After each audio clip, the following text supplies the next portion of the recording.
Good afternoon, everyone. Well, myself is Kiran Prajapati. Welcome to all the participants. Now, we are entering in the second technical session of today. Now, we start with the oral presentations under the presence of chairperson Dr. P. Sanaraj, Head Department of Microbiology, Hard College Autonomous, Tiruputtur, Tamil Nadu, India.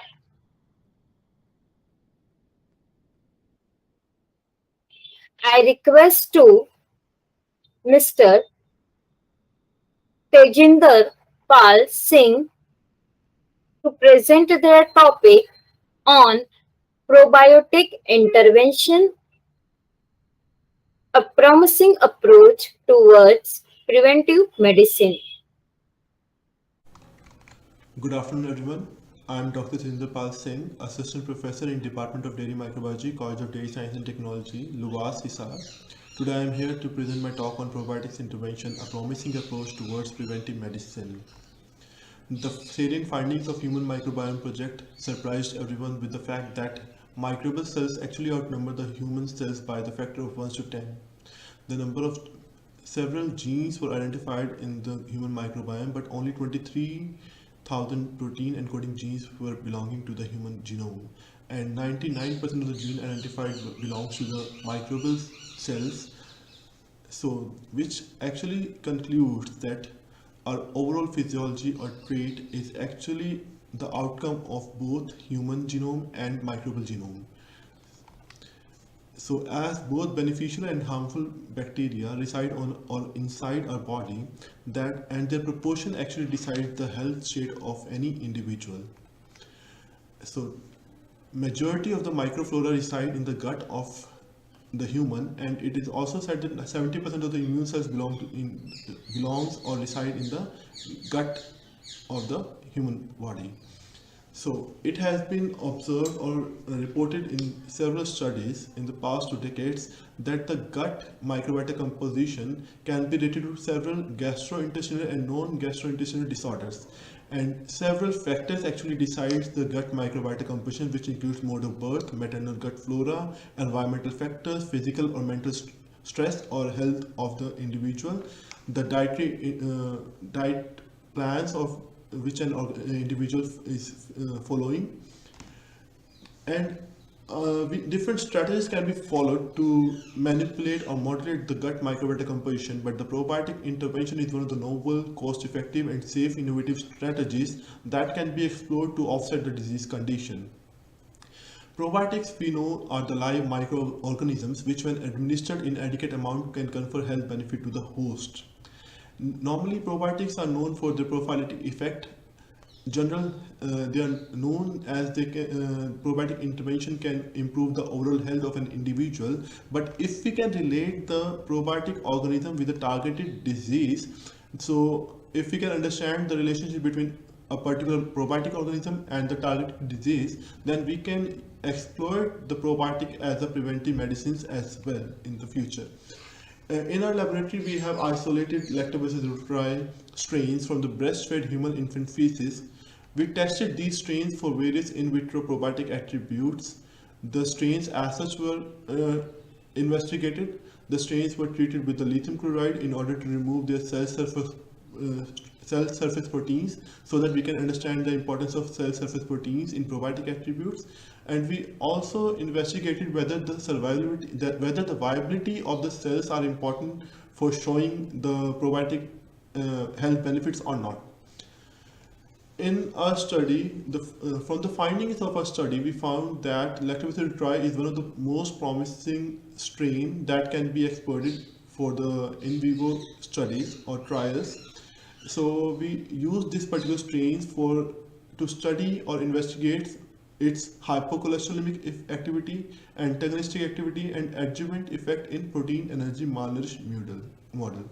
We also investigated the cell surface and extracellular proteins extracted from this particular strain in regulating the intestinal barrier function to understand whether the proteins do have role in controlling the molecular cascade or not. So I'll discuss one by one the different investigations we performed and published in different journals. So first of all, as I told that we isolated different lactobacillus strains from the infant feces. We tested these strains for various probiotic attributes like acid tolerance and survival under hostile GIT conditions, their ability to adhere to the intestinal cells, their ability to hydrolyze the bile salts. So these are the basic general probiotic attributes which a culture must possess so that it can be used as a probiotic. So out of different strains we tested, Lactobacillus reuteri LR6 showed the maximum potential as a probiotic. All these strains tested can be considered as safe because they were not showing any virulence trait under in vitro conditions, like they were not antibiotic resistant, they were not showing any production of biogenic amine, they were not showing any DNase, gelatinase or hemolytic activity under in vitro conditions. So in another publication we showed that if we treat the Lactobacillus reuteri strains with lithium chloride in order to remove their surface proteins, we found that after removal of the surface proteins, they were not capable enough to survive the hostile GIT conditions or established in the GIT, which confirms that the cell surface proteins do play an important role in the probiotic attribute of any bacterial culture. The Lactobacillus reuteri strains were also tested for their antagonistic effect against targeted pathogenic strains like E. coli, Listeria, Enterococcus, and Salmonella typhi. And the cultures as such, the probiotic culture as such, the lithium chloride Lactobacillus reuteri strains, their heat-killed forms and their supernatants were also tested for their antagonistic effect against these targeted pathogens. And we found from this study that the probiotic cultures which we isolated from the infant feces, they are capable enough to show antagonistic effect against the targeted pathogens. And among the tested strains, Lactobacillus reuteri LR6 showed the maximum antagonistic effect against the pathogenic strains we used in a study. And in another publication, we have shown that these Lactobacillus reuteri strains carry the MAP-A gene, which is known to encode for a MAP-A protein required for adhesion of these Lactobacillus reuteri strains to the CACO2 or intestinal epithelial cells. And we found that when we co-cultured the CACO2 cells and Lactobacillus reuteri strains together, they were showing the upregulation of expression of MAP-A genes as well as the receptors of MAP-A gene in CACO2 cells. And these probiotic strains were capable enough to upregulate the expression of intestinal barrier function genes as well. And we also found that LR6 was showing the maximum or significant upregulation of intestinal barrier functions under in vitro conditions. And from the study, we also found that when the cell surface protein extracted from the lactobacillus, whether the cell surface proteins or the extracellular proteins which we extracted from this Lactobacillus reuteri strains, they were binding to the cell surface protein, they were binding to the receptors of the intestinal epithelial cells, and they were blocking the pathogen. And they were not binding to the pathogens as such. So this we found in our study. So that was all about the in vitro trials we performed in our laboratory, and now we will talk one by one about the different in vivo studies we performed. We have studied the hypocholesterolemic effect of Lactobacillus reuteri LR6. In this rat model, which were fed to high fat diet, we found that the feeding of fermented milk products, the skim milk was fermented with this Lactobacillus reuteri strain. The mice which were receiving this fermented product actually showed the significant reduction of total cholesterol, triglyceride and LDL, which confirms the hypocholesterolemic effect of this particular strain. In another study, we developed the protein energy malnourished model, and we also studied the effect of feeding probiotic fermented milk to the protein energy malnourished model. And these were the findings and the observation of the study, as different targeted biomarkers were studied to confirm the establishment of the protein energy malnourished model. And we found that the group which was fed with the 2% casein and 315 calorie, that group was showing the uh, establishment of the protein energy malnourishment. And we also compared the gut microbiota composition and histological parameters of these two groups, means the normal group and the protein energy malnourished group. And we found that if we talk particularly about the gut microbiota composition, the bacteroids count was high in the protein energy malnourished model, whereas Firmicutes, Lactobacilli and Bifido was high in case of normal rats, normal mice. And we found in another study that feeding of probiotic fermented product to the protein energy malnourished model, the feeding of milk protein fermented product as well as the bacterial suspension, all three were effective enough to restore the malnourished conditions, but the maximum promising results were seen in the case of feeding probiotic fermented milk to the protein energy malnourished mice model, or animals. And we found that the gut microbiota composition was also restored, as high count of lactobacilli, bifidobacteria and firmicutes was observed after feeding with the probiotic fermented milk. Also, the histological parameters of intestine, like the villi structures and the fibrosis in spleen, was also got better, and the conditions were reverted back to the normal one. So, which concludes that feeding of probiotic, or we can say the lactobacillus probiotic strains, do have an adjuvant effect and can be used to revert or restore the conditions under in vivo studies as well. So from the findings of different studies we performed in our laboratory, we can say that probiotics are the magic bullets and can be exploited as preventive medicine to cure or prevent targeted diseases. So I can only say that gut microflora is a friendly or can be enemy, so one should choose wisely and eat healthy. So thank you. Have a nice day.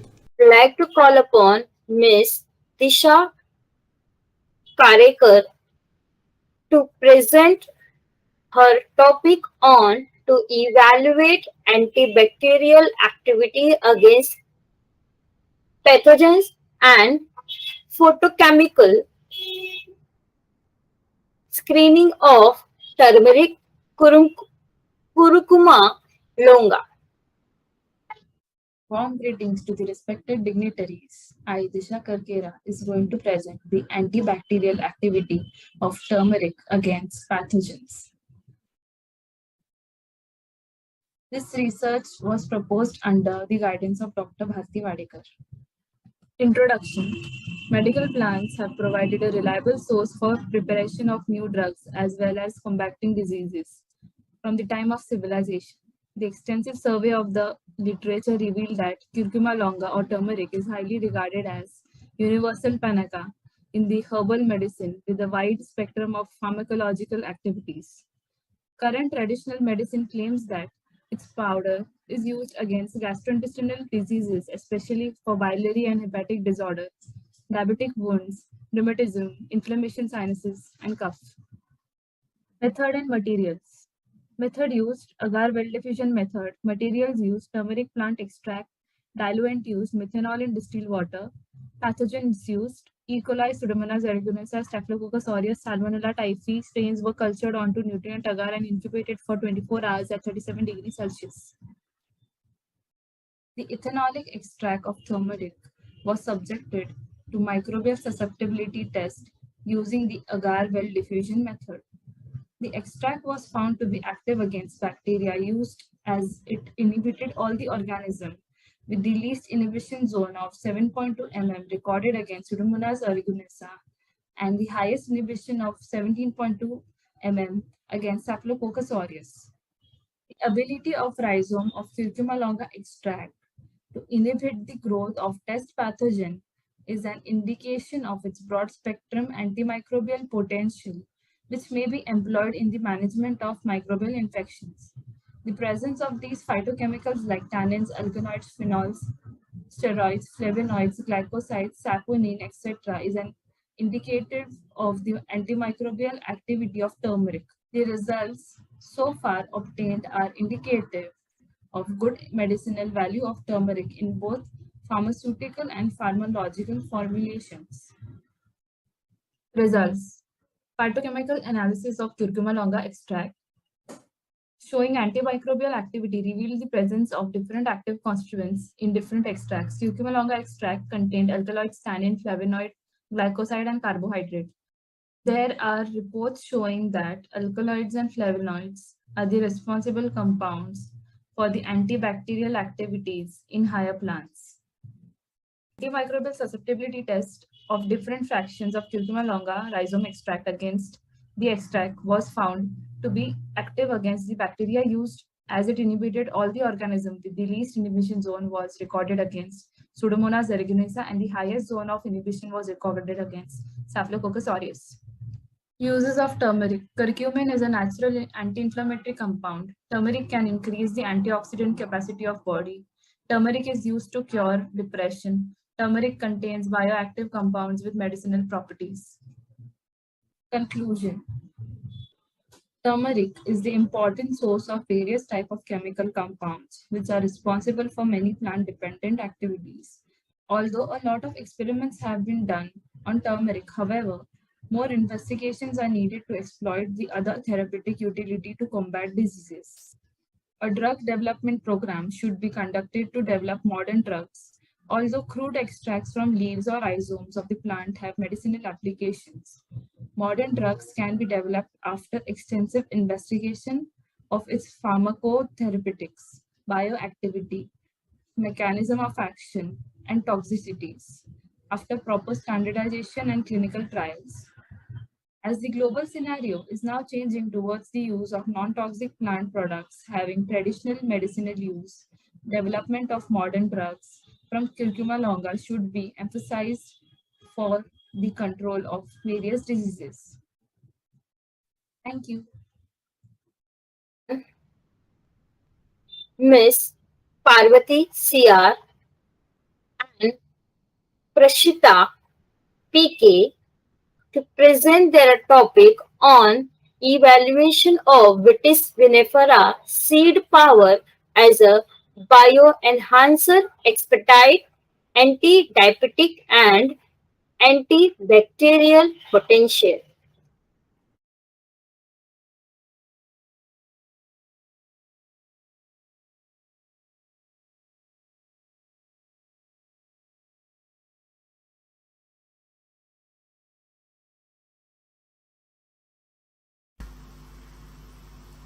Good morning. I am Parvati Chandranar, research scholar in Department of Nanotechnology in Nurul Islam University.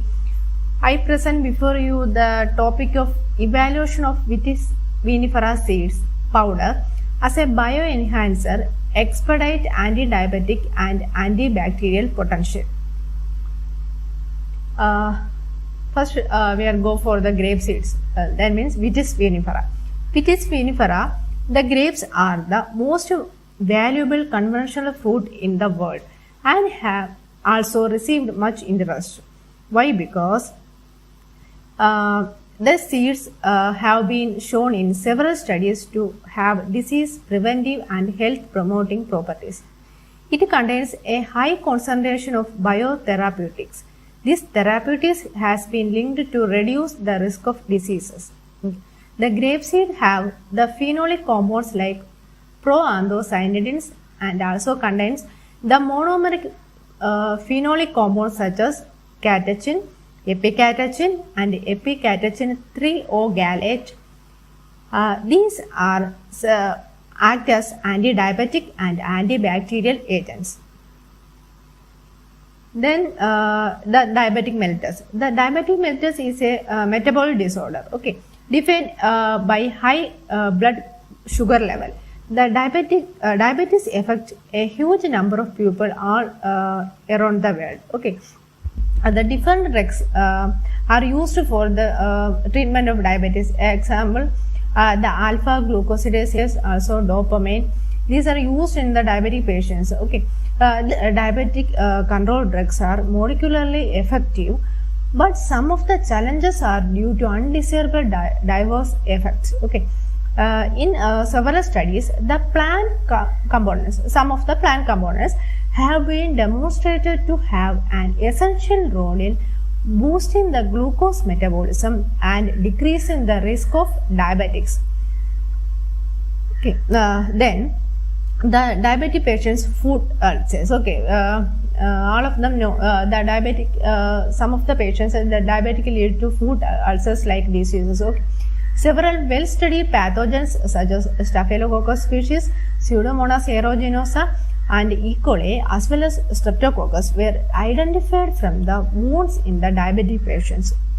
The pupil become older, the risk of the diabetes is increased. Okay, so in this study we are focused on the grape seeds is used against the diabetic as well as the some of the food ulcers disease effect. Okay, against these seeds are used to against the food ulcers, also the diabetic patients. Okay, for this study, first we are collect the grape seeds. Okay, healthy, ripe, fresh, the with this vinifera seeds is collected from the Pachwa enterprises from the Pune. The seeds when then washed with the contaminants and particles as well. Then allowed to dry and clean with the help of digital blender. For the further investigation, the powder is kept in a dry and airtight container. Okay, then we are go for the anti-diabetic analysis. First, we are used the assay like in vitro alpha amylase inhibition assay. Okay, for the alpha amylase inhibition experiment, the sample was prepared in various concentrations, starting with a stock concentration of 5 mg per ml. The prepare various concentration using a 20 millimolar, the pH 6, the phosphate buffer and make up to 100 ml. Okay, and then incubate at 25 degrees Celsius for 10 minutes. Following the pre-incubation, 20 millimolar phosphate buffer, the pH 6.9 and 20 ml starch solution were added, followed by the 10-minute incubation at 25 degrees Celsius. To prevent the process, the colors such as 3,5 and dinitrosalicylic acid was used. Okay, after cooling the microplate in the room temperature, place it in water for the 5 minutes. Okay, then absorbance was calculated by microplate reader at 4. Okay, then inhibition was percentage of inhibition was calculated by the formula. Percentage inhibition is equal to control minus test divided by control into 100. Okay, then also we are go for the in vitro alpha other inhibition assay for the anti-diabetic activity analysis. For the preparation of different concentrations, prepare a 10 mg per ml stock concentration sample and incubate for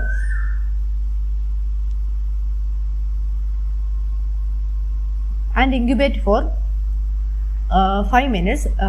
Then sucrose and 1 ml of phosphate buffer 0.1 molar were mixed and final reaction the final reaction mixture and incubated for 37 degrees Celsius. Okay, the reaction was ended after incubation by boiling the mixture in the water bath. The control were phosphate buffer as enzyme where the standard as agarbose. Okay. The incubation for 10 minutes after adding 200 ml of glucose reagent. After that, the absorbance was measured at 510 nanometer with the help of microplate reader. The percentage of inhibition was calculated by the formula control minus test divided by control into 100. Okay. Then we are go for the antibacterial assay technique. This technique is used to the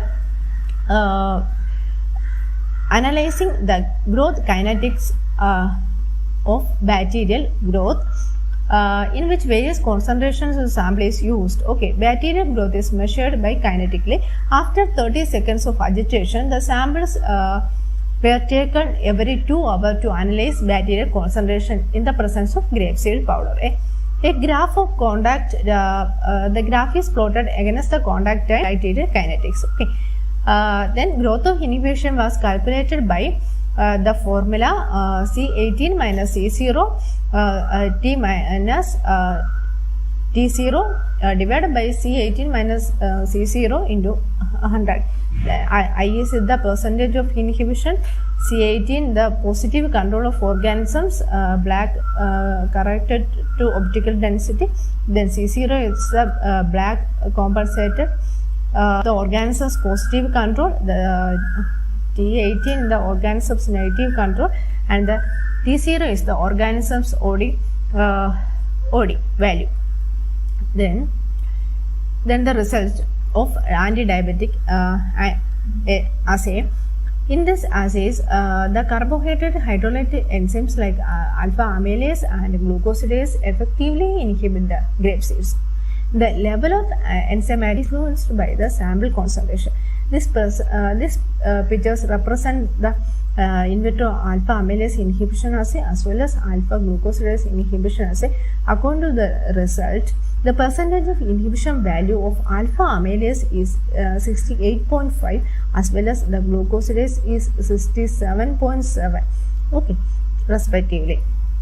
The both carbohydrate hydrolase enzymes like alpha amylase and glucosidase are found in digestion or the absorption by breakdown the carbohydrate into monosaccharides. Okay, then digestive enzymes are inhibited by the grape seeds.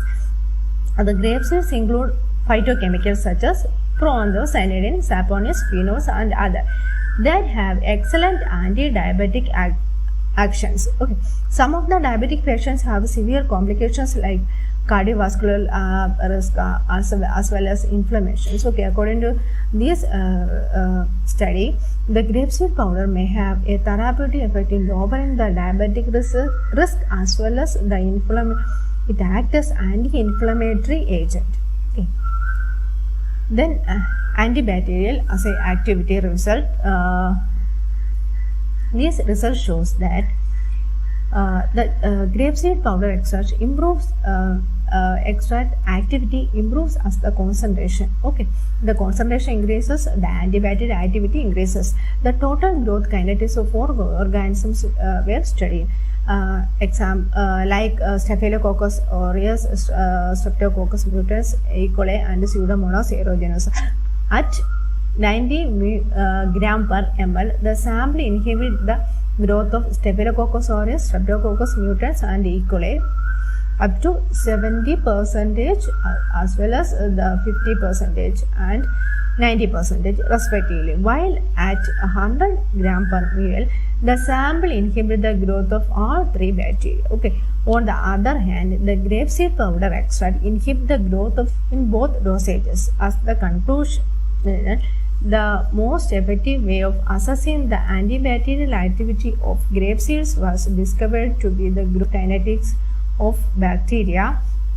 The grapeseed extract had the ability to speed up the healing of wounds, which might lead to the spread of germs. Okay, the grapeseed contains the proanthocyanidin found that provide a faster healing effect. That means the use of grapeseed powder extract to enhance the cutaneous wound healing is a viable and effective option. Okay, this chemical was discovered to boost the synthesis of vascular endothelial growth factor, which is essential for wound healing. Okay, then conclusion is focus on the grape seeds. Grape seeds will be used to treat the wounds and also used to treat the diabetes by hydrolyzing the carbohydrates and releasing the phytopharmaceuticals. Okay, the antibacterial properties of grape seeds were used to demonstrate the remarkable wound healing activity against the diabetic germs like Staphylococcus aureus, E. coli, etc.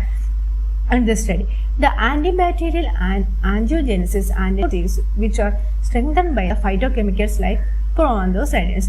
This grape seeds contains proanthocyanidins. So, These chondrocytes are responsible for the isolated rate of diabetic wound healing. Okay, the grape seeds cellular penetration category work as a bioenhancer. Okay, now these enhancer increase the bioavailability of the biomolecule. Okay.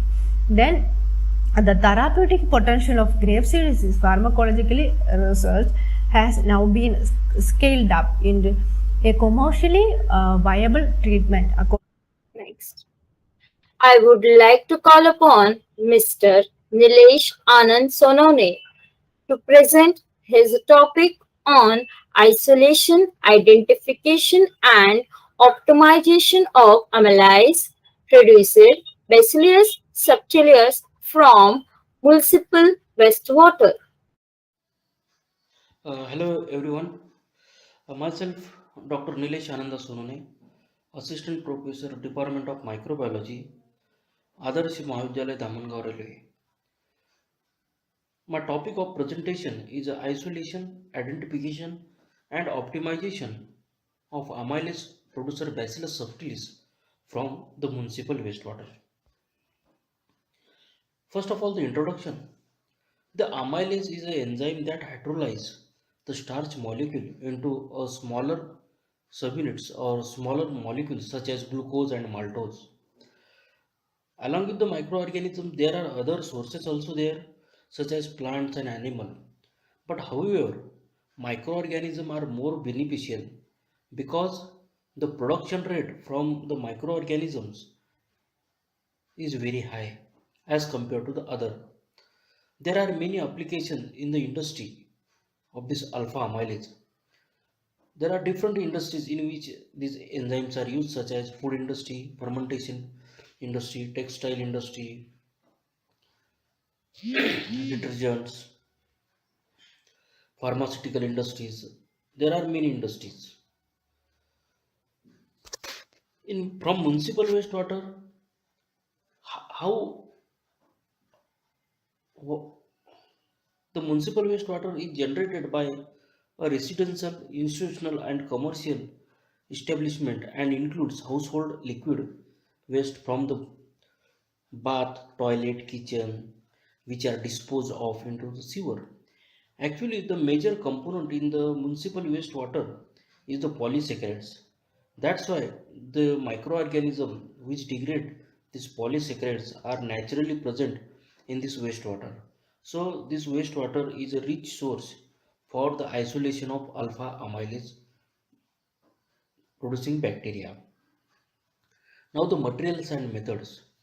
So the municipal wastewater sample is collected from a Damangaon railway, and it is subjected to the serial dilution in this microbiology laboratory by using the standard procedure. The screening and identification of these bacteria are done on the basis of this. First, the screening is done on a starch agar medium, whereas the identification were performed by on the basis of morphological, cultural, and biochemical test. Inoculum preparation and enzyme production. Next point is inoculum preparation and enzyme production. The nutrient broth was inoculated with inoculated in a single isolated colony and incubated for 24 hours at 37 degrees centigrade at 150 rpm. From this, 1 ml of inoculum is inoculated into the 100 ml sterilized production medium containing 1% starch and all other necessary ingredients. And this flask is incubated at a rotary shaker at 150 rpm at 150 rpm. After that, the supernatant is collected. The supernatant is collected and it is used for the estimation. Next point is optimization of cultural condition. So different parameters are used for the optimization of this amylase production, such as pH, temperature, incubation time, different carbon sources as as well as different nitrogen sources. So these are the results. The first graph that shows the effect of the different pH on the enzyme productions. So here we can see that at 7.5 pH the amylase production is maximum. Amylase production is maximum. In second graph we can see that at 37 degrees centigrade the highest yield occurs of the amylase. The third graph indicates the incubation time. It shows that the 48 hours incubation show high yield. The fourth graph shows the production of different carbon sources. So this result showed that sucrose is the most efficient carbon source to produce high yield of amylase. Similarly, the last graph shows the effect of different nitrogen sources.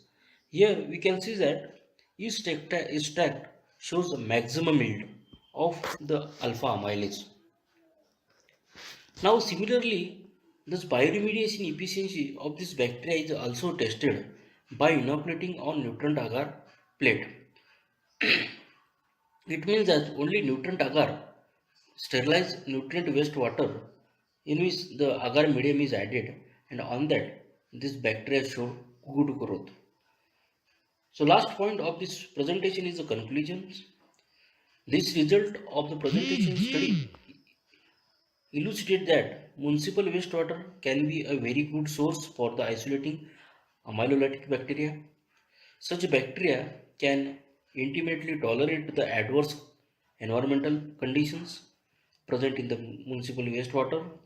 In the present study, Bacillus subtilis showed highest amylase activity at pH 7.5, 37 degrees centigrade, temperature at 48 hours incubation time, sucrose and yeast extract as a carbon and nitrogen source. So these are my references. Thank you.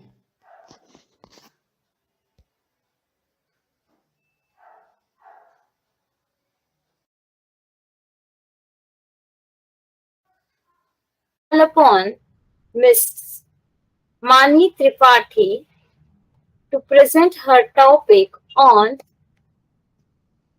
impact of Tulsi extract on pathogenic organisms. Warm welcome to respected teachers. I'm Mani Tripathi who is going to present the impact of tulsi leaf extract on pathogenic organisms. Tulsi is called as a Sanskrit holy basil in English. The scientific name of tulsi is Ostinum centum. It's called as a mother of nature because it's a pure variety of beauty. Tulsi is the anti-cancer, antimicrobial, anti-inflammatory, anti-diabetic, antifungal, anti-stress plant. The oil extract from tulsi plant is also beneficial for treatment of various skin diseases. Introduction. The scientific name of tulsi is Ostinum centum. It's called as a mother of nature because it can cure variety of disease. Tulsi is helpful for treatment of colds, coughs, sneeze, and so on. More than 300 years ago, tulsi is used for medicinal, pharmaceutical, and herbs. Many people all around the world. Tulsi is greatly admired or followed by the Indians. Tulsi is used for Indians and mother of non-Muslims because they are worship Tulsi plant. Tulsi is considered the sign of goddess from most of the believers of India around the world. People around the world believe that Tulsi is a sign of health, wealth, prosperity of their family. So they keep Tulsi plant outside their house. Tulsi is available in variety of different types. Around 12 types are known to world, but 3 types of Tulsi are mostly common known and used to people for various purposes. Tulsi also contain many essential oil, vitamins, and minerals. Material and methods. Collection of Tulsi. Tulsi leaves were obtained from courtyard and gardens in the Mumbai city. Agar-well method. Microbiological age. Agar-well diffusion method was used to determine the antimicrobial activity of Tulsi leaf extract in vitro. Determination of alkaloid. Diagnosis. Determination of tannin We test acetate test, thermic chloride test. Detection of phenolic compound test, detection of phytosterol, home test. Evolution of the antibacterial activity of tulsi. Zone of inhibition displayed by the tulsi extract at different concentrations. Control against the E. coli, Astorius, aeruginosa, type C are the compiled in table 1. The list zone of inhibition were displayed by the control of electric wide zone of inhibition against all the bacteria. Tulsi extract show the increased zone of inhibition with the increased concentration against all the bacteria. Table number 2. The alkaloid phenolic compounds, stephenol, tannin, and phytosterol were present in a leaf extract. The medicinal values of the secondary metabolites are due to the presence of stem cell substance that produced by the plant extract against particular organism produced define physiological action of the body. Conclusion. The extract from Oceanum caniclorium showed antimicrobial activity against Astorius aeruginosa, but was less active against E. coli and ascites. Modern day scientific research into tulsi demonstrates the many physiological, psychological benefits from consuming tulsi as provided testament of the wisdom inheritance in Hinduism and Ayurveda, which celebrates tulsi is a plant that can be worshipped inject from made into tea and used to medical and spiritual purpose within daily life. In providing a focus on ethical, sustainable and ecological farming practices that provide a livelihood for thousands of farmers. The cultivation of tulsi goes beyond providing benefits of individual and household and being to address both social, economical, environmental issues. I would like to call upon Ms. Nimansha Tiwari to present her topic on isolation and identification of Leptococcus species from vegetable samples. A very warm greetings to one and all listening. My name is Nimansha Tiwari and my topic is isolation and identification of Lactococcus species from vegetable samples. And I am presenting under Dr. Bharti Wadikar ma'am and Ms. Aishwarya Ajay Kumar ma'am. Introduction. Lactococcus is a genus of lactic acid bacteria. Members of this genus are gram-positive foci that can appear ovoid depending on the growth conditions and are typically 0.5 to 1.5 millimeters in size. They have a fermented metabolism and create a lot of lactic acid, as one would anticipate from lactic acid bacteria. They are autotrophic for a number of amino acids and vitamins. They have complex nutritional requirements. They can grow at temperature as low as 10 degrees Celsius, but not at 45 degrees Celsius. And their ideal growth temperature is 30 degrees Celsius. Materials and methods used. Collection of vegetable samples. Fresh samples of vegetables like cucumber, cabbage, bitter gourd, and gourd, etc. were collected from the local market. The edible part of the selected vegetables was used for the isolation of lactic acid bacteria. Raw material extraction. Colonies were counted as viable numbers of microorganisms in colony forming units. Each lactic acid bacteria colony was purified twice by streaking on MRS agar. Enrichment and isolation of Lactococcus strains. Morphologically distinct colonies were further streaked on another media plate and selected for biochemical characterization, and the colonies were observed under the microscope for gram staining. Results and discussion. Isolation and identification of lactic acid bacteria. Highest number of microorganisms was found in cabbage sample. This was closely followed by the guar sample, and the minimum number was found in bitter gourd sample. The counts of viable microorganisms are shown in table 1 ahead. Cultural, morphological, and biochemical characteristics of bacterial isolates is shown in table 2. The Lactococcus species grew well on MRS agar plate. The colonies were found to be gram-positive in nature, with cells being ovoid shaped and in short clusters and chains. The table 1 below shows the counts of viable microorganisms, chemical composition, and silage fermentation of vegetable recipes. Morphological, physiological, and biochemical properties of Lactococcus. Cell structure and its characteristic patterns were isolated from vegetable extracts. All the isolates were found to be gram-positive and catalase-negative bacteria. According to the morphological, physiological, and biochemical properties, these strains were divided on the basis of the strains that were able to grow at the lowest pH, which was about 3.5, and produced the highest lactic acid content, about 1.4% in MRS broth compared with other groups. The table 2 below shows the cultural, morphological, and biochemical characteristics of bacterial isolates. Conclusion. A wide variety of lactic acid bacteria is from vegetable samples. Some of the isolated and identified lactic acid bacteria species show outstanding performances in lactic acid production. The highest colonies of lactic acid bacteria in cabbage vegetables is Lactococcus species. Moreover, Lactococcus species was recognized as a probiotic species vegetable. The raw data obtained from this study can be used to improve the nutritional value of cabbage. Thank you for listening. I would like to call upon Mr. Ankit Mishra to present his topic on isolation of Enterococcus species from different milk samples. A warm greeting to one and all present here. My name is Ankit Mishra and my topic is isolation of Enterococcus sp from different milk samples. And I am presenting under Dr. Bharti Wadekar ma'am and Miss Aishwarya Ajay Kumar. Introduction.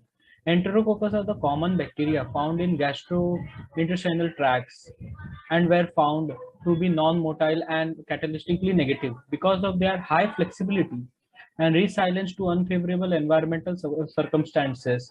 Enterococcus sp are one of the most frequent bacteria in a variety of environment. The growth of bacterial cells within dairy products is highly influenced by parameters such as water, activity, pH, and salt concentration level, as well as temperature.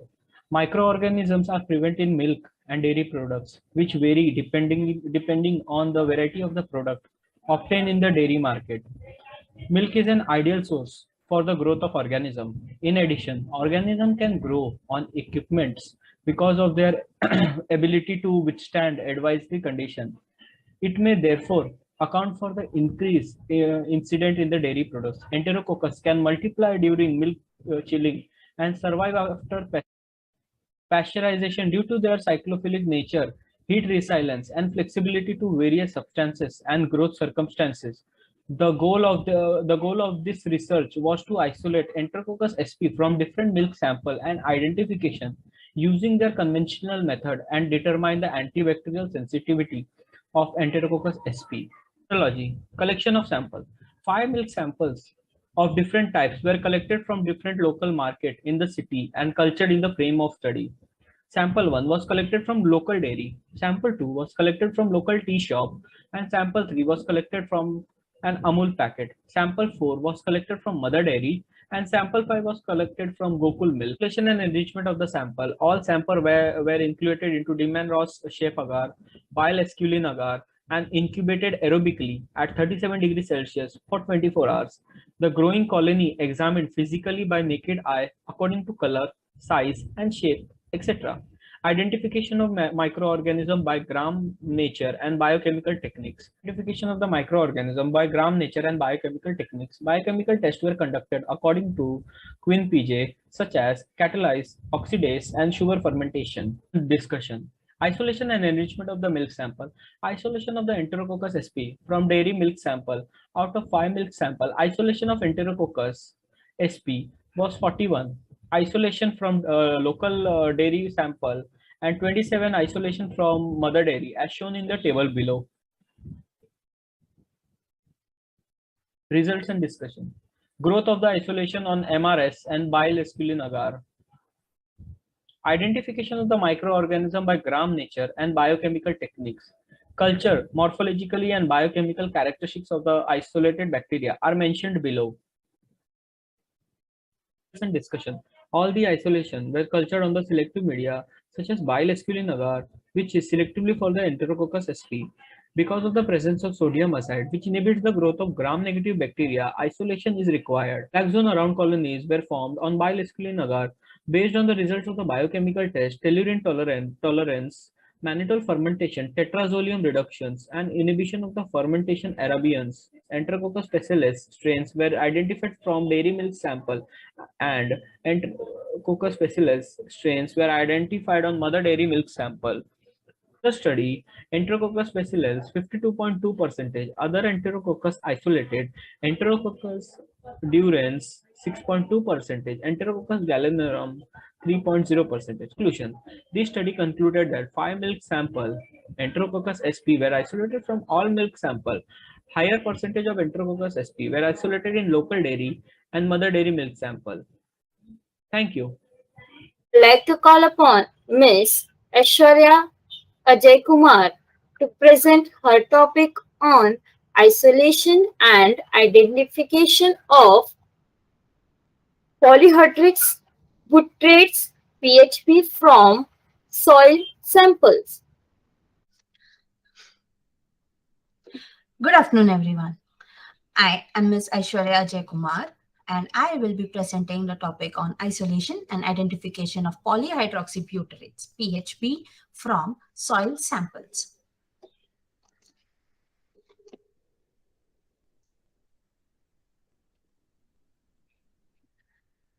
First, introduction. Polyhydroxybutyrates (PHB) was initially found in the bacterium Bacillus megaterium, which has intracellular granules, by Maurice Lemoy in 1926. It is a biodegradable and biocompatible thermoplastic. PHB is largely a carbon assimilation product and microorganisms employ as an energy storage molecule. It can be molded into a variety of shapes and forms. PHB is used in the cell by the cell as an internal reserve of carbon and energy during unfavorable situations. Many bacteria, especially those found in the soil, can produce and degrade PHB. Polyhydroxybutyrates (PHB) has unique qualities such as it being insoluble in water, highly resistant to hydrolytic destruction, oxygen permeability, and UV resistance. PHB has low acid and basic resistance and is soluble in chloroform and other chlorinated hydrocarbons. And it is biocompatible, making it ideal for medical applications. PHB and other comparable bacterial alkanoid polyesters may be molded into precise shapes since they are water insoluble. And several have been utilized commercially to make disposable thermoplastics for packaging materials, disposable utensils, medicinal equipments, and other kinds of items. Next, we have the materials and method. First, we have the isolation of PHB from different samples or different cultures. Samples which were taken from different locations of soil, and they are from vegetable soils, market soils, playground soils, college garden soil, and potted plant soil. After we had collected the sample, we had made its dilution, and 10 raised to 5 of the 10 raised to 5 dilution was plated in nutritive medium, and it was these samples were incubated and kept overnight for 24 hours. Okay. Next, we have screening of PHB producing bacteria. So all the bacterial isolates that were qualitatively evaluated for PHB synthesis was done using Sudan black bee dye, and viable colony technique of screening was done. For this PHB producer screening, nutritional agar media was used. And the bacterial isolates were identified on plate and they were separated in 5 equal portions. So, and these plates were incubated for 24 hours. And we had used 0.02% of Sudan Black Bee ethanolic solution, which was distributed over the colonies on Petri plate, and they were left undisturbed for 30 minutes. And to remove any kind of other discolorations from the colonies, they were rinsed with 96% of ethanol. Next, we have quantification of PHP production and selection of isolates. So all the colonies that were found to be Sudan Black Bee positive, they were submitted to PHP production and quantification using John and Ralph's technique. To remove undesirable components, the bacterial cells were washed with equal volumes of acetone and ethanol, and they were centrifuged. Prior to the washing, they were centrifuged. Then the pellets were resuspended and the supernatant was removed by centrifuging again, and the entire mixture was washed again with equal volumes of acetone and ethanol. Finally, the polymer granules in the pellet was dissolved in hot chloroform, and then the chloroform was filtered and concentrated sulfuric acid was added on the filtrate. The sulfuric acid transformed the pellet into crotonic acid, which was giving us a brown color tint. And after cooling the solution, the absorbance was measured at 235 nanometer. And after the quantification, we have our screening technique. The cultures were gram stained after 24 hours and the slide was examined under the microscope for gram response. So in addition to that, we had performed in-vic test, oxidase and peroxidase assays were also performed. Result. So among the 5 soil samples that were used, market soil gave a greater number of isolated single colonies. 10 colonies from market soils were again grown in nutrient broth and then again incubated overnight, and then they were preserved for the rest of the experiment. So we can see the result for the screening of PHB producing bacteria, where we can see black color colonies were observed on our Na agar plate. Next, we can see over here the screening of PHB producing bacteria in our table 1, where we can see the number of bacteria which were, number of colonies isolated in different soil samples. And we can see over here the number of Sudan black colonies obtained. And the highest number obtained is in market soil. So we took that soil to perform our quantification of PHB production and selection of isolates. So the isolates 1 and 2 were selected because they had very nice growth, and we saw the yield to be 0.17 and 0.150. Okay.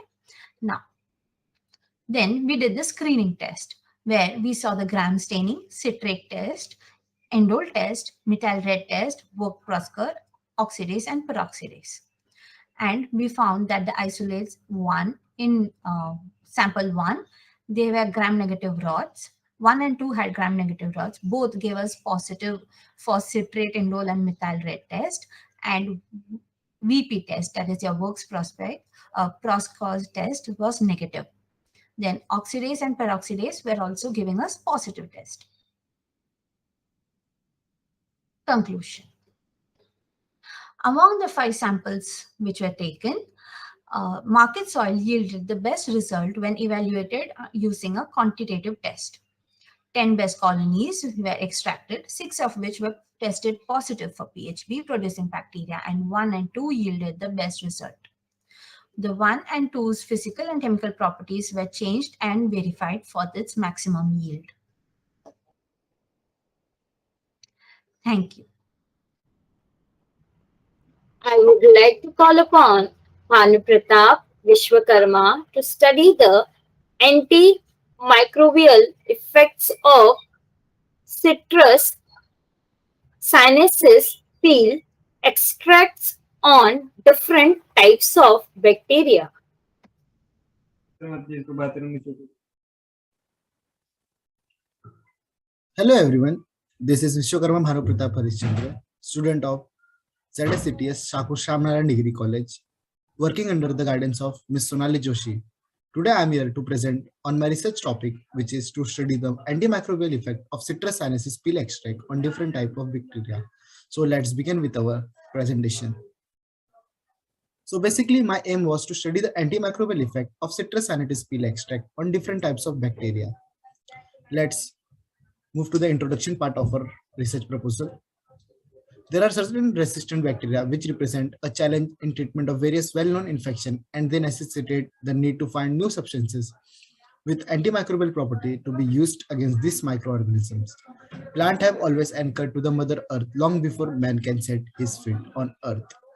India is the largest producer of medicinal herbs, and it is appropriately called as the botanical garden of the world. Orange, the tasty juicy fruit belonging to the family Rutaceae, botanically known as Citrus sinensis, is one of the important and widely grown fruit crops, with total global production reported to be 120 million ton. Hence, the present study was undertaken with the following objectives: to access and compare the in vitro antibacterial properties of different extract of Citrus sinensis against various pathogens, and to determine the MIC, which is minimum inhibitory concentration of each extract of plant against each pathogens. Materials and method. Procurement of plant material. Firstly, the oranges were bought from the local market. Then we began with our extraction process. The peel were carefully washed under the running tap water, followed by the sterile distilled water.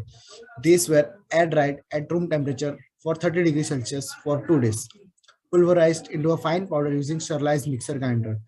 10-gram amount of pulverized peel was separately soaked in 100 ml of ethanol and cold sterile distilled water for 24 hours.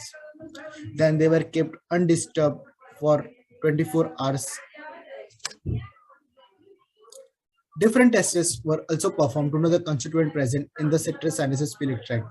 First test was for tannins, in which we performed the test to detect the presence of tannin, and we found this test was positive.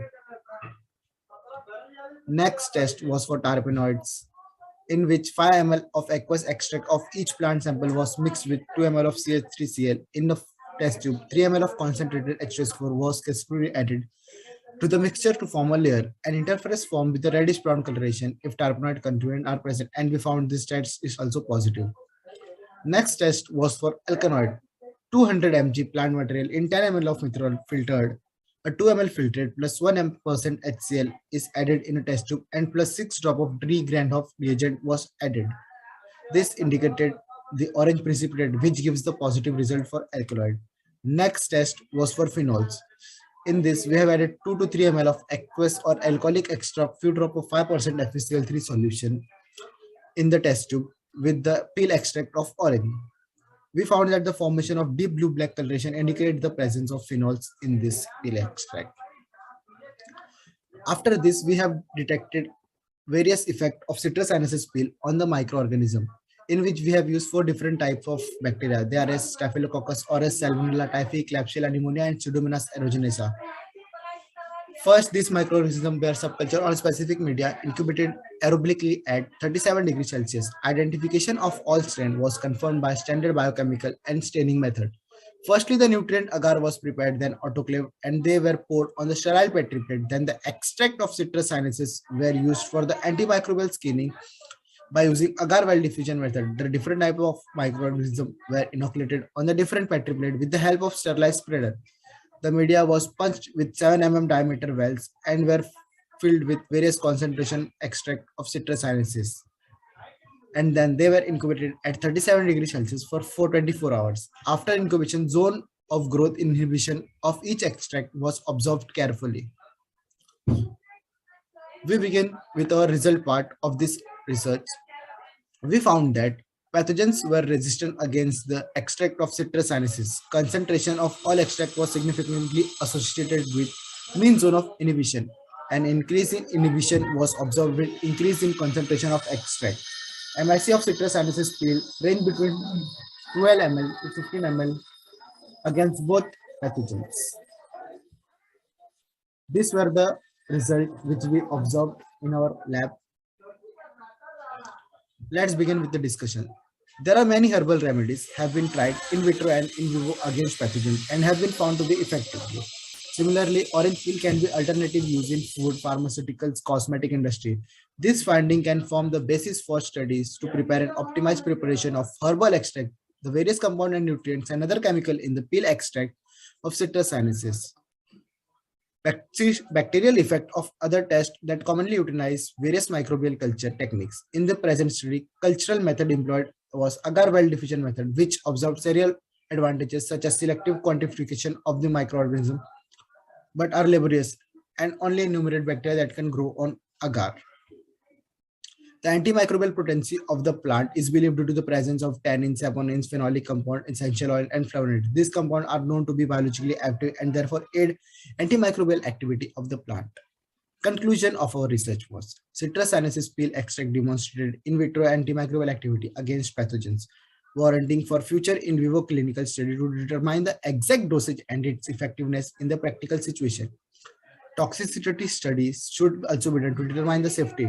Need of the hour is to execute more and more screening of natural product of plant to set the primary platform for further phytochemical, pharmacological, and in vivo studies that may open the possibilities of finding new chemical effective antibacterial compounds against bacterial resistant pathogens. We can also prepare some product like hand wash and sanitizer, which can be used to reduce the effect of the pathogens on the bodies. So these were the several responses which helped me to complete my research paper. They are as follow. Thank you.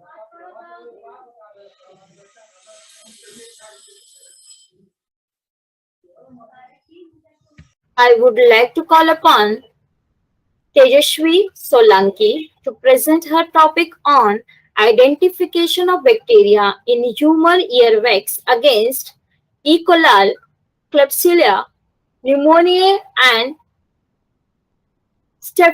Staphylococcus.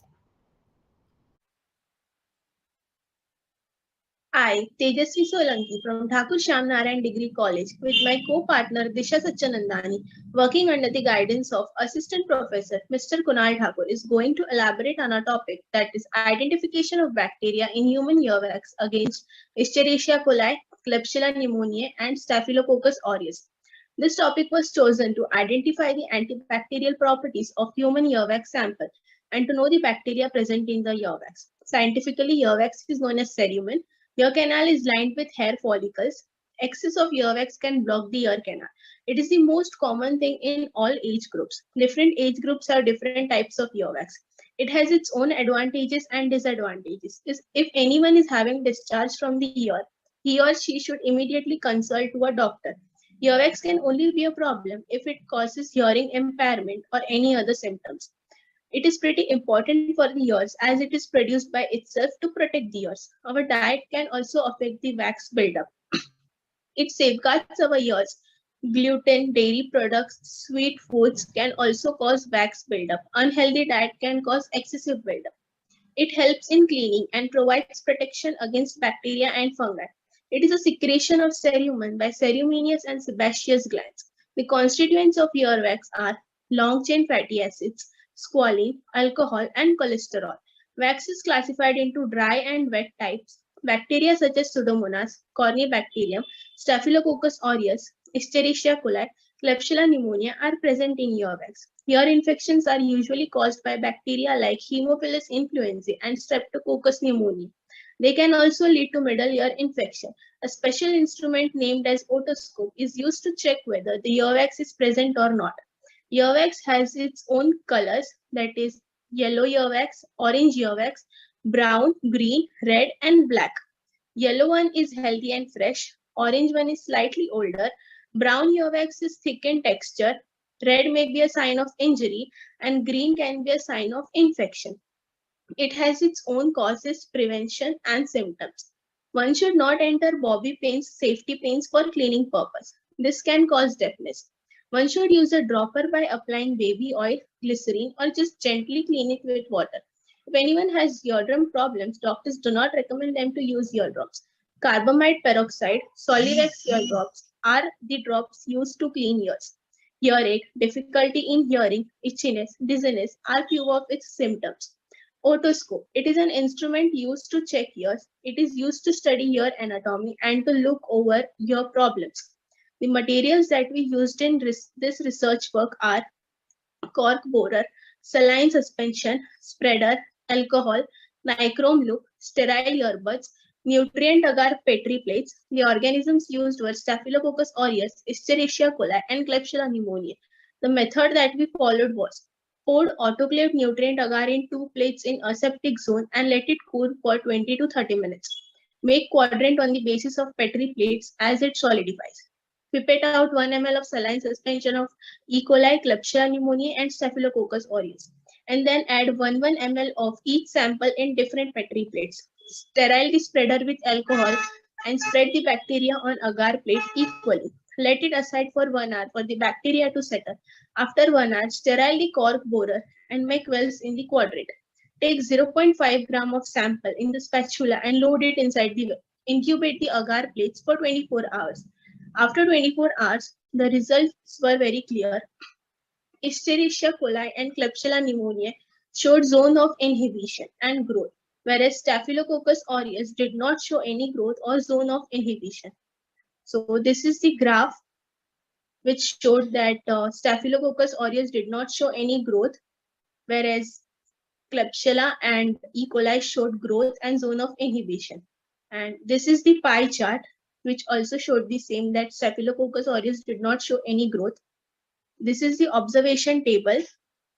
Escherichia coli and Klebsiella pneumoniae showed zone of inhibition, and Staphylococcus aureus did not show any zone of inhibition. Result and discussion. This experiment concluded stating that Escherichia coli and Klebsiella pneumoniae were effective. Escherichia coli showed zone of inhibition of 8.6 mm in diameter, and Klebsiella pneumoniae showed zone of inhibition of 5.8 mm in diameter. And this is the references that we used for our research work. Thank you.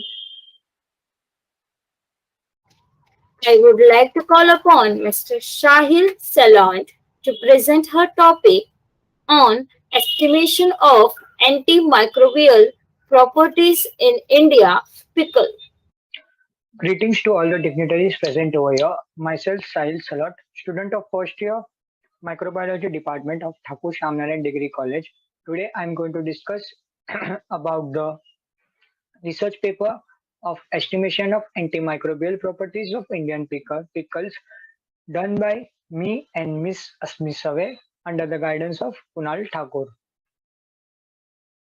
Synopsis: to study the antimicrobial properties of Indian pickle. Understanding the topic. Pickling was once one of the most primitive means of preserving various items such as vegetables, fruits, fish, and meat. Pickling produced a unique and intriguing transformation in flavor, texture, and color in fermented pickle over time. Indian pickles are used all over the world from ancient time. Indian pickles are also of great use. A pH of 4.5 or below is a distinctive feature, and it's a common approach to kill most of the germs.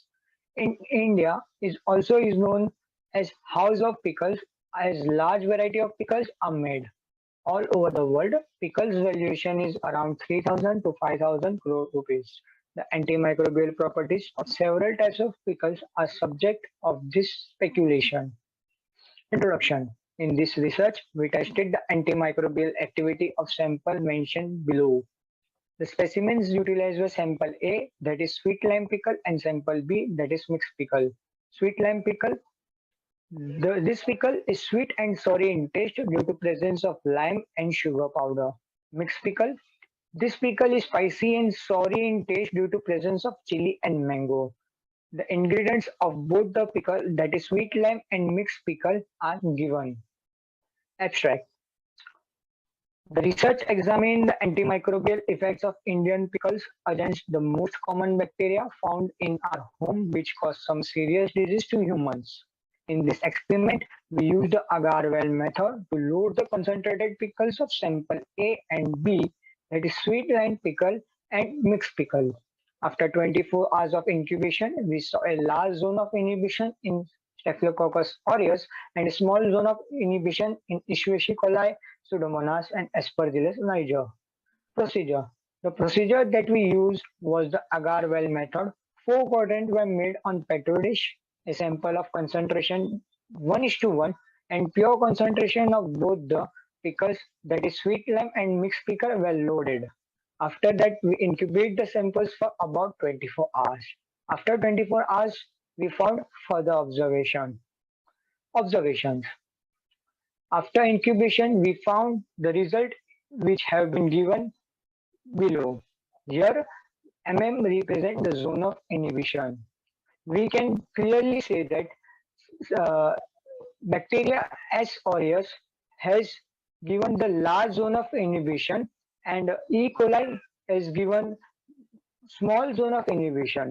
It means that the Indian pickles are effectively are effective against S. aureus, very and less effective against E. coli.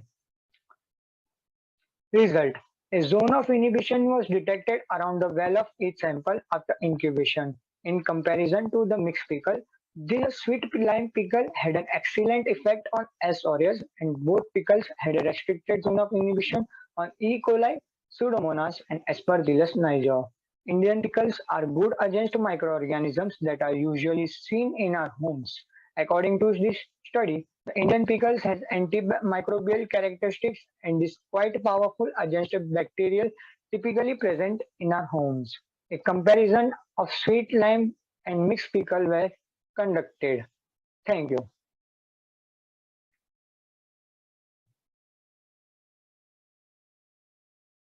I would like to call upon Anushka Jadhav to present her topic on comparative study and verification of antibacterial properties in commercial antibacterial pests. Good morning, one and all present here. Myself, Anuksha Jadhav from Thakur Shamnaran Degree College, presenting you a research topic of comparative study and verification of antibacterial properties in commercial antibacterial pads. As we all know, menstrual cycle play a very important role in women's life and society. Considering the advantages, women are still prone to a lot of bacterial infection and disease in their genital areas due to an ample of freezing. We reacted the extract accumulated from antibacterial layer of these pads with various harmful as well as useful bacteria like Staphylococcus aureus, E. coli, and Lactobacillus acidophilus, respectively. After through experiment and calculation by Krog-Borer method, our results suggested E. coli and Lactobacillus show satisfactory to our brands like Sophie, Celesta, as well as Sirona act as a shield for S. aureus.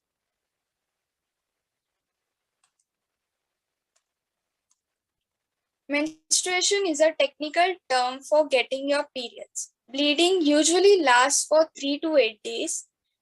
We came to various bacteria like Lactobacillus aureus, predominant in the typical vaginal flora and most importantly help to keep the vagina healthy by producing lactic acid, hydrogen peroxide, and other compounds that stop yeast and other undesirable organisms from growing. They maintain vagina at healthy pH of around 4. As we go for E. coli, bacteria lives in the rectum and can travel the vaginal area causing illness. S. aureus has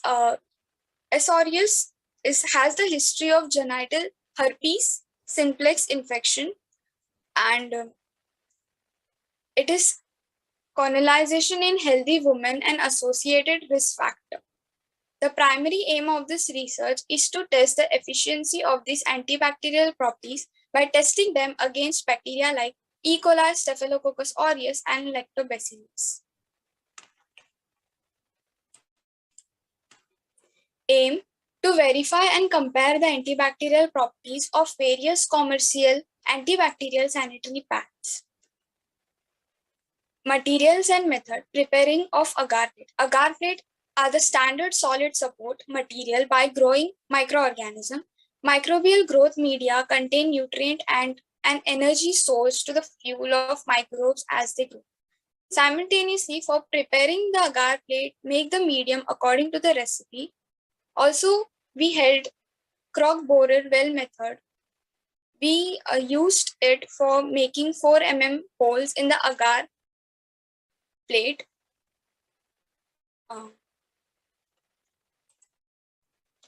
Procedure. Day 1. For preparing sample 1, take extract from the antibacterial layer of Sophie antibacterial pads and dissolve it in ethanol. For preparing sample 2, take extract from the antibacterial layer of Sirona antibacterial pads and dissolve it in an ethanol. Same as we go for sample 3, take extract of antibacterial layer of Sentry pad Celesta and dissolve in ethanol. Place the sample test tube in the warm water to aid the dissolving of the substance. Day 2, prepare 3 nutrient plate agar petri dishes by pouring the autoclaved agar in the petri plates in aseptic zone. Let it aside to cool for 20 to 30 minutes. Divide each plate into 3 columns. Address each column to a specific sample. Prepare 3 saline suspension with E. coli, S. aureus, and Lactobacillus acidophilus in it respectively. Add 1 ml of E. coli on agar plate, S. aureus in the second plate, and Lactobacillus acidophilus in the third. Do this under aseptic zone. Sterile the spreader with ethanol and spread the bacteria on agar plate equally. Let them rest for 15 minutes. Divide each plate into 3 columns. Address each column to a specific sample. Make 3 well in each plate with the range of respective zone using a crock borer method. Transfer a solid plate of sample 1, 2, and 3 in column addressed it to an aseptic medium. Incubate the plate for a total of 24 hours. Day 3, measure the zone of inhibition caused by all the 3 samples in different bacterial cultural plates. Plot the standard graph of zone of inhibition in mm of these antibacterial pads. Extract from the bacteria. From this, we have found how this pad protect the female genitalia from various harmful bacteria and what possible changes can it cause in the vaginal flora. In observation, we can see 3.1 E. coli. First, we can see Sophie inhibition zone. Second is Sirona inhibition zone, and third is Celesta inhibition zone. As we go for 3.2 S. aureus, we see first Sophie's inhibition, second Sirona, and the third Celesta. And for 3.3 Lactobacillus acidophilus, first is Sophie, second is Sirona, and third is Celesta's inhibition zone. 3.4 we see measurement of zone of inhibition. Here are some length of it.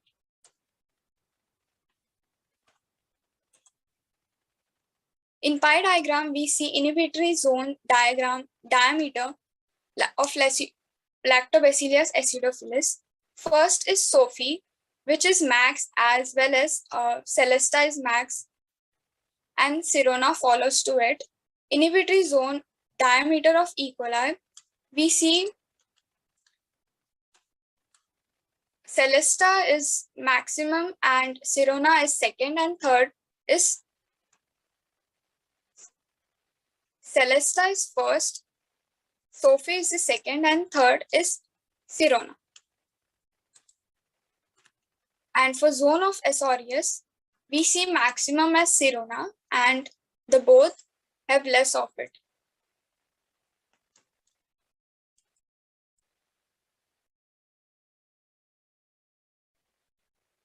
The result, after the incubation, we can take a look at the result of 3 brands, that is Sophie, Sirona, and Celesta, show satisfactory antibacterial activity. Greater zone of inhibition is seen in brands like Sophie and Celesta against bacteria. E. coli and Lactobacillus acidophilus, where Sirona and Sophie show good inhibition of S. orbis.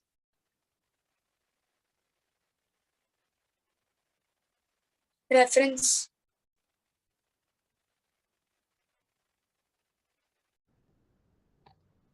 I would like to call upon Suraj Shukla.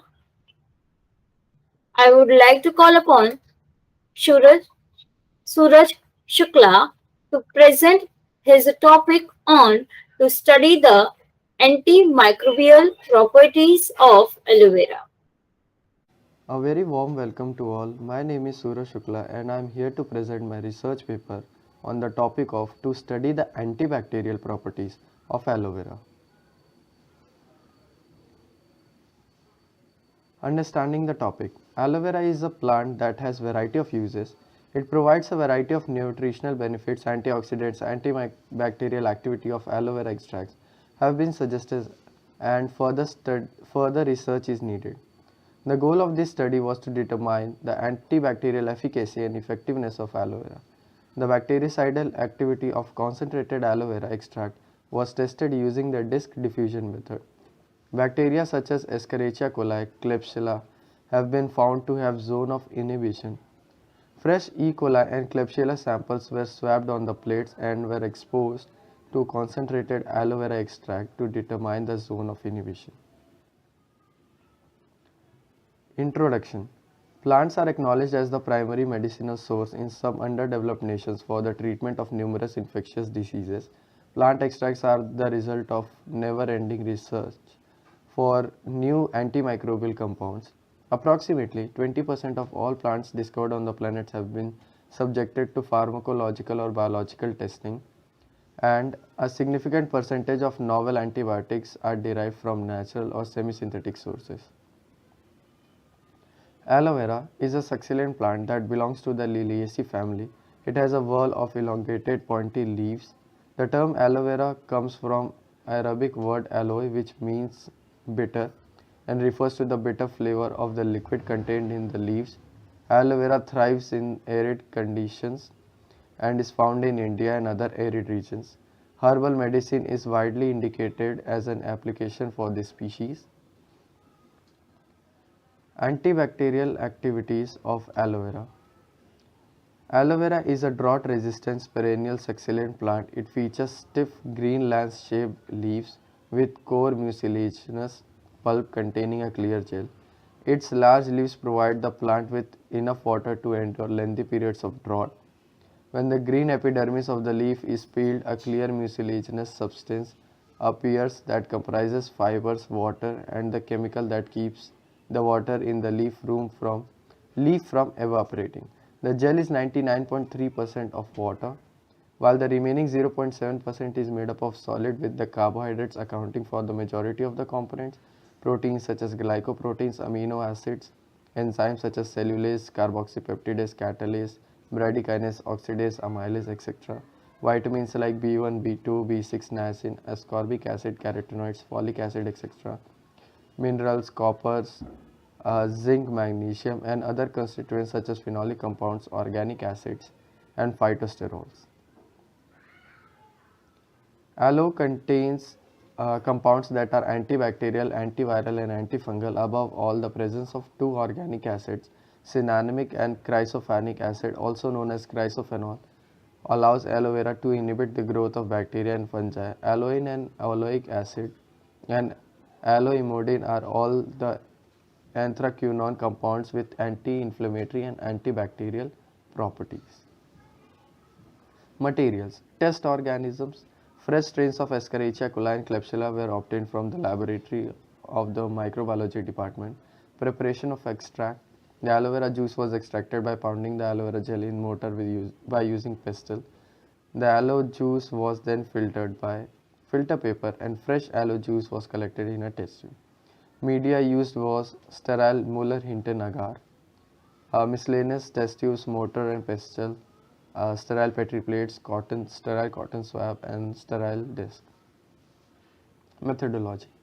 The aloe vera juice was extracted by pounding the aloe vera gel continuously in mortar by using pestle. The fresh aloe juice was collected and filtered by using filter paper. This aloe vera juice was collected in a sterile test tube. A series of dilution ranging from 10 power minus 1, minus 2 and minus 3 was made using a water as a dilute. Sterile Muller-Hinton agar media was prepared and poured into sterile Petri plates. These plates were allowed to cool and solidify at room temperature. After solidifying, the Muller-Hinton agar plates were swabbed with the strains of Escherichia coli and Klebsiella by using a sterile cotton swab on the respective plates. In the meantime, the sterile discs were aseptically immersed in their respective dilutions of aloe vera juice for 1 hour. After the immersion, these discs were then transferred into their quadrants respectively.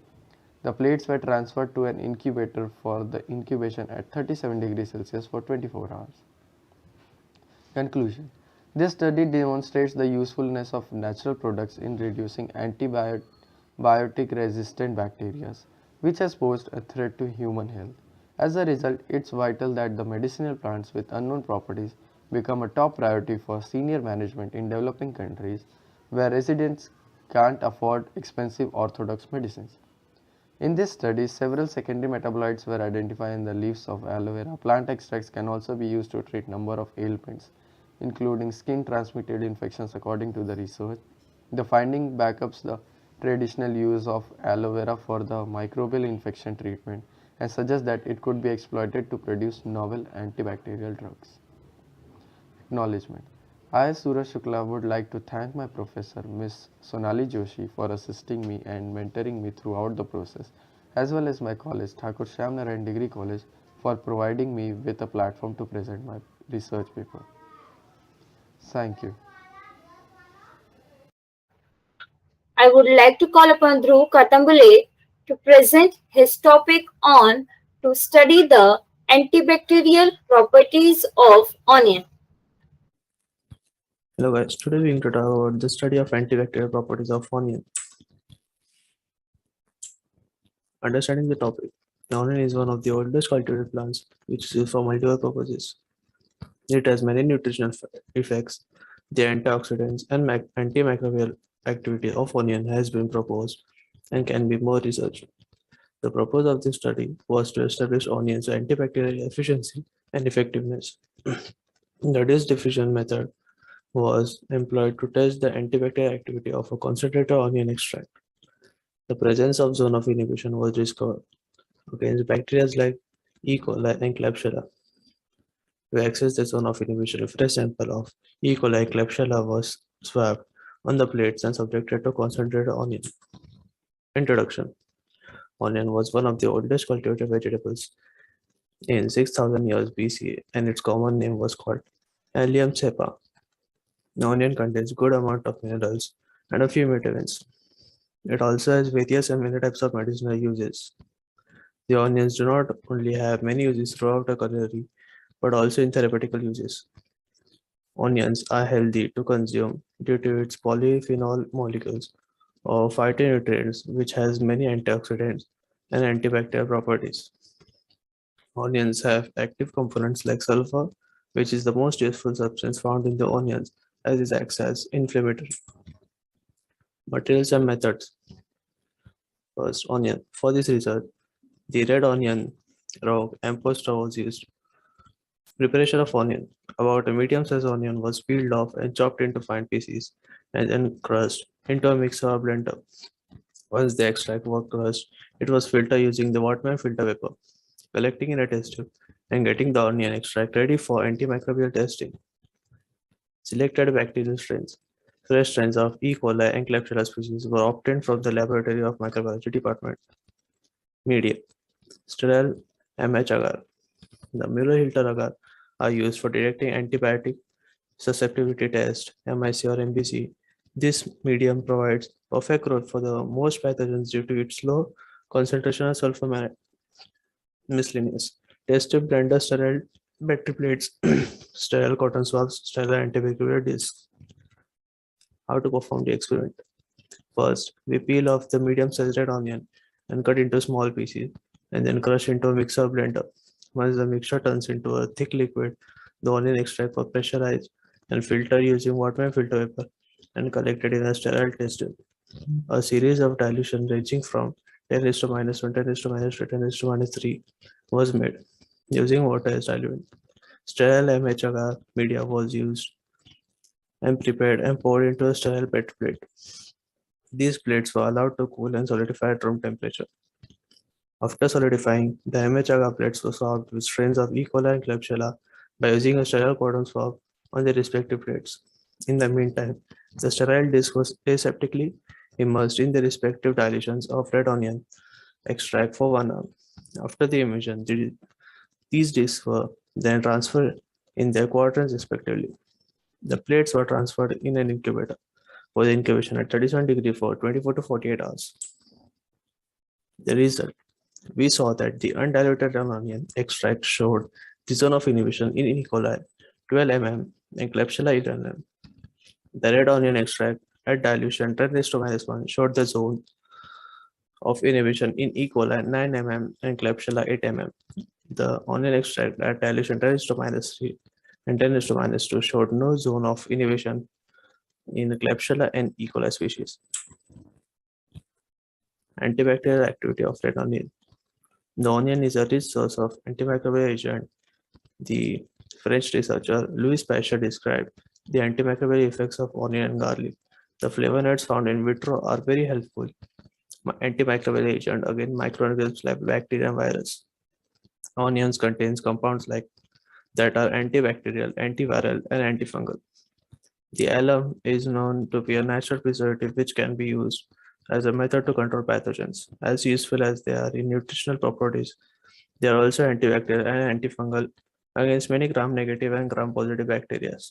Onion extract has been proven effective against pathogens and bacteria such as E. coli, Klebsiella species, Salmonella, and Bacillus subtilis.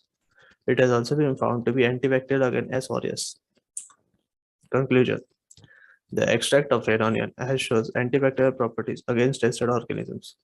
This study demonstrates the usefulness of natural products in reducing antibacterial resistance bacteria, which has posed a threat to human health.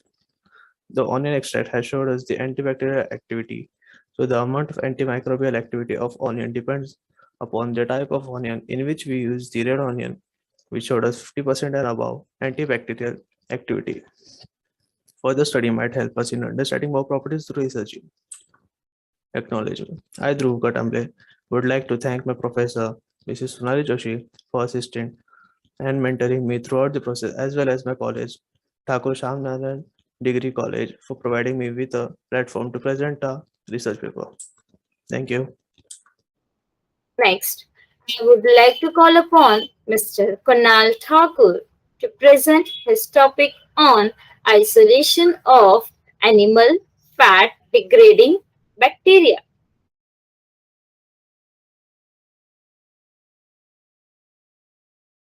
Good afternoon, everyone. Myself, Kunal Thakur, Assistant Professor of Thakur Shamnaran Degree College, Kagavali East. I am going to present my topic, which is isolation of animal fat degrading bacteria. Bharu Pratap Vishwakarma and Abhishek Pankaj Jha is my co-researchers who helped me a lot for discovering this bacteria. Abstract of the topic is animal fats and oils are lipid derivative from the animals. Oils are liquid at room temperature, whereas fats are solid. Although many animal parts and secretions yield oil, in commercial practices, oil is extracted from many animal tissue fats, like liver looks like pigs, chickens, cows. Fat oil deposition is one of the major problems that harm the environment as well as human body. So if it is not controlled properly, it may lead to injuries to the human health. Uncontrolled fat could lead development of various disorders. The problem includes the interference of fat with the aerobic microorganisms that are responsible in treating the wastewater by reducing oxygen transfer rate for aerobic microorganisms. Their efficiency could also be reduced due to reduction of transport of soluble substrate to the bacterial biomass. The topic was chosen to study about the fat degrading bacteria present in our environment. The genera of bacteria like Pseudomonas, Staphylococcus, Klebsiella, Salmonella, ability to to degrade animal fat. But in experiments, Pseudomonas staphylococcus, these are subjected to this degradation of animal fat. The main objective of this to study to isolate bacterial strain which can degrade the fat oil and identify the strain that are capable of degradation of fat oil. So in this, we first melted the oil and autoclave and don't pour it into petri plates. After that, different bacteria are used for the purpose of detection of the species who can degrade the lipid. Introduction of the topic was this: fats and oils, these are called FOGS, are released into the environment with wastewater derived from the food processing industry like restaurant, kitchens, and etc. The main constituent of FOG are animal fats and vegetable oils. They are comprised of glycerol and fatty acid chemically. Whenever they are hydrolyzed, they are broken down into glycerol and fatty acid. About nearly 75% of the total fats are derived from plants, which are soybean, palm, sunflower, and grape oils. Wherever the remaining are found in the animal plants, which comprise of hard, tallow, and marine oils. Many microorganisms are capable of degrading FOGs, have been isolated from the soil and wastewater. Other germs like Pseudomonas, Acinetobacter, Escherichia, and fungi are known to have ability to degrade contaminant as well as bases. Fatty acid degradation is the process in which the fatty acids are broken down into metabolites like acetyl-CoA and other ATPase, which will then enter used into citric acid cycle for the main energy purpose. If any bacteria degrade these fats, this can be used and we can isolate different enzymes for the purpose of our benefit. This can be used for many interesting studies. So in this, first we take the material, and for this we took 500 grams of fat from the butcher shop, and from that fat source we melted on high temperature for 3 to 4 hours by burning and then melting at that oil. After that, we extracted the oil by filtration method, and on this we will grow the bacteria for degrading the experiment. For the preparation of media, first we prepare the 100 ml of oil, and then we added agar powder to it and autoclave it to kill the macroorganisms which were present already in the oil. Now, after that, we get a sterilized oil, and from this 100 ml oil, we pour 55 ml of oil in 15 petri plates for the set of 55 petri plates.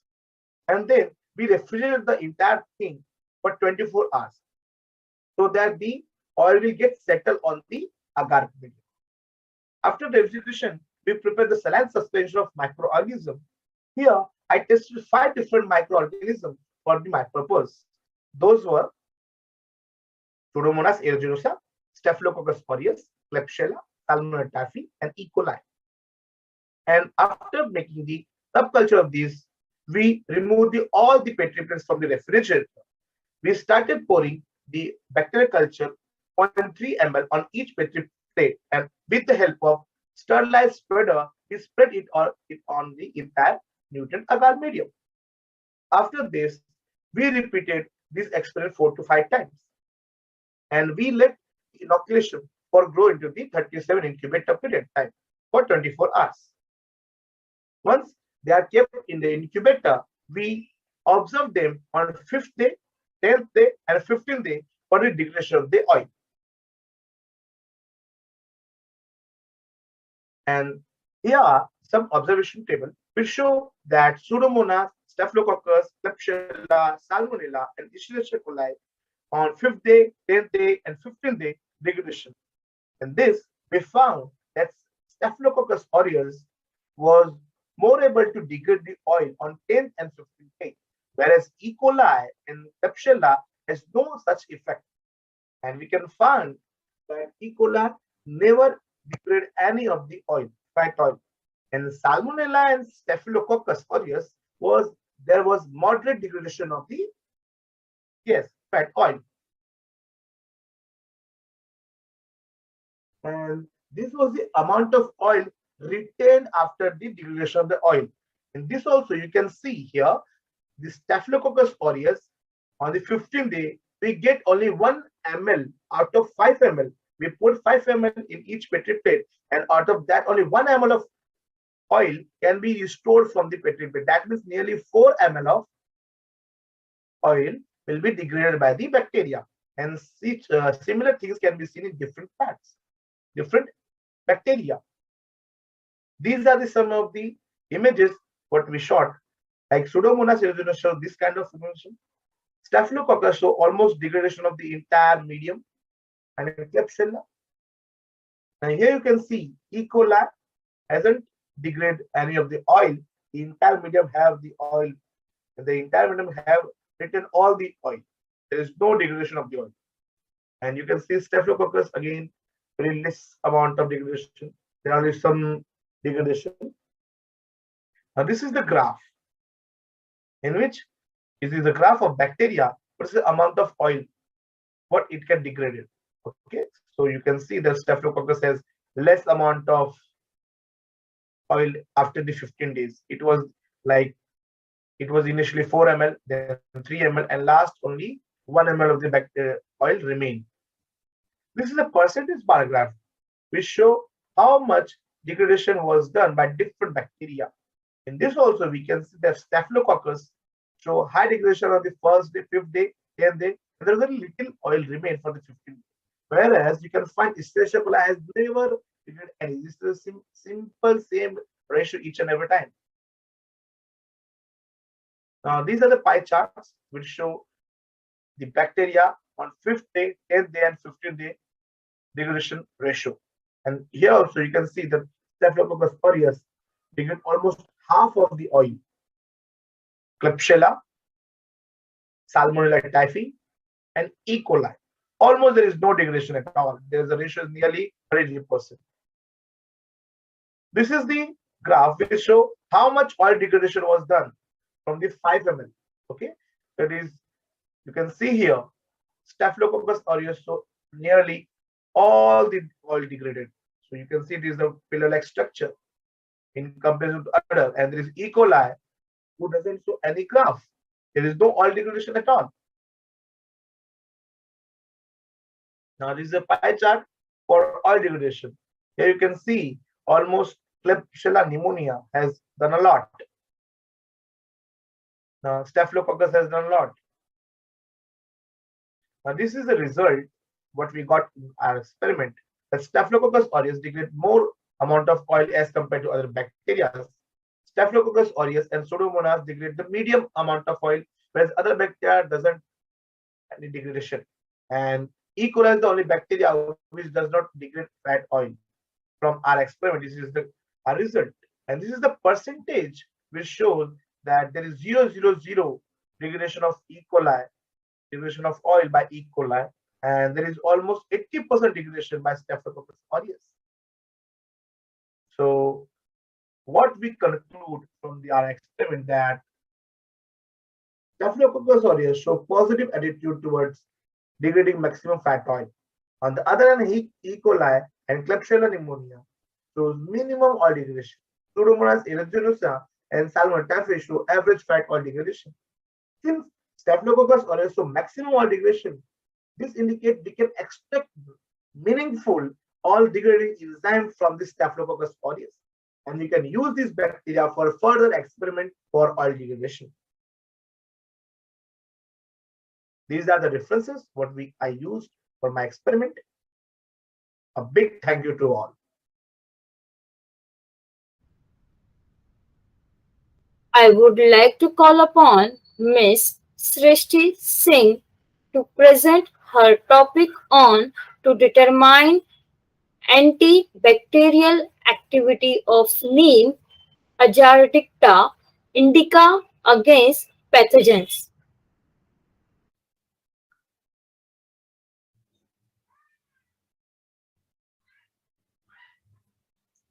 I am Srishti Singh. I am looking forward to talking with you today about to determine antibacterial activity of neem Azadirachta indica against pathogen. Good morning, ladies and gentlemen. I did like quickly introduce myself. My name is Rifti Singh and I am student of Microbiology ID and I am working under Dr. Bharti Wadekar. My topic is to determine antibacterial activity of neem Azadirachta indica against